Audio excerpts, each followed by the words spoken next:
Hi guys, what's up? I'm here to talk about Tribulation's The Children of the Night.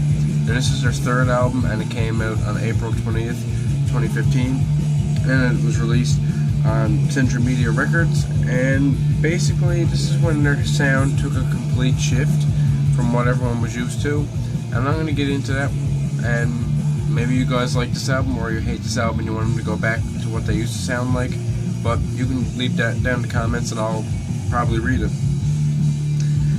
So yeah, Strange Gateways Beckon, slow, and it's just like it has that gothic element, and you automatically feel the gothic element on this album when you start it up. It's not like, oh, maybe they're like, completely into their old sound and they haven't changed that much. No, the goth elements are there and they're in your face immediately, which I like goth, and I got a Sister and Mercy CD in my fucking CD player most of the time during the week. So, you could say I like goth, but, it's weird the way they mix it, but I really do like it. And, the really melancholic, way they make their music is really nice. And speaking of melancholic, it's Melancholia, which is the second track. Great riffs, pure goth rock, kind of basically gone extreme, you could say. And I really do like that sound, and I really do like the intricacy of the music itself. Then you go into the Dreams of the Dead, more awesome gothic blackness, like the black metal and death metal elements that are stuck together with the goth, and then the progressive side. It really is kind of an individual sound that you don't really hear that often. And the music overall is just really individual sounding, really awesome. And then you get into the fourth track, Winds, which just has great vocals and pure awesome, it's just pure awesome, really nicely memorable. And this is, like I said, an album that you're not really going to forget about a day or so after you listen to it. You're probably going to be jamming this 3 or 4 times a week after you listen to it for the first time. And some people didn't like it originally, but it is a different sound for these guys. Then there's I think it's Saja Filth or something like that. I can't pronounce words that are not English because I'm fucking gone in the head. But this is an instrumental, and basically it's just an instrumental that kind of like leaves us with a new relaxation point in the album. It gives you a chance to unwind, but then basically it throws you right into the next song, which is the Motherhood of God.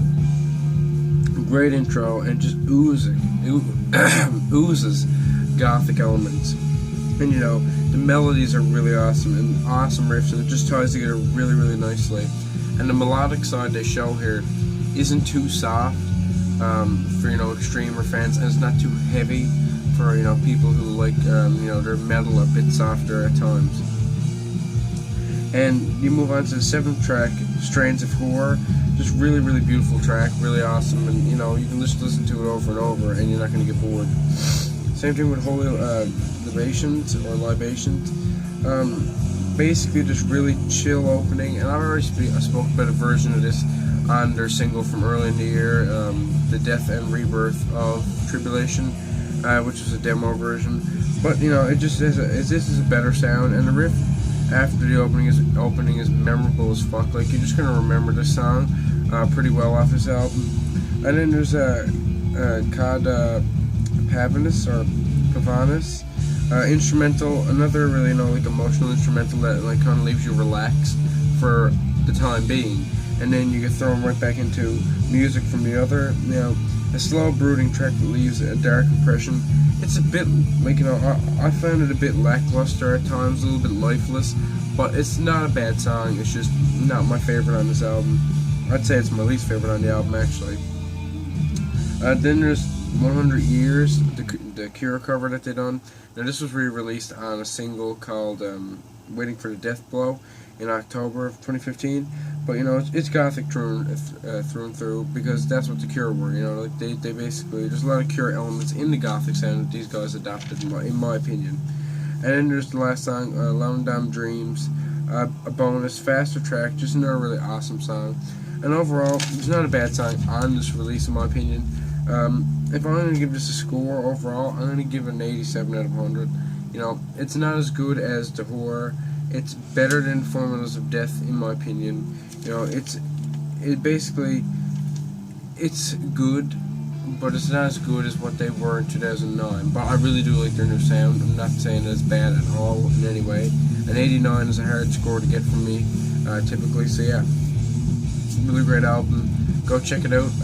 Like I said, I'll be doing a review of waiting for Death Blow, Melancholia, and they also have a new flexi disc that came out recently with Misfits covers on it. So that will also be reviewed if I can get the actual like music itself to listen to, which I probably will be able to. So yeah, that's all I gotta say about this album.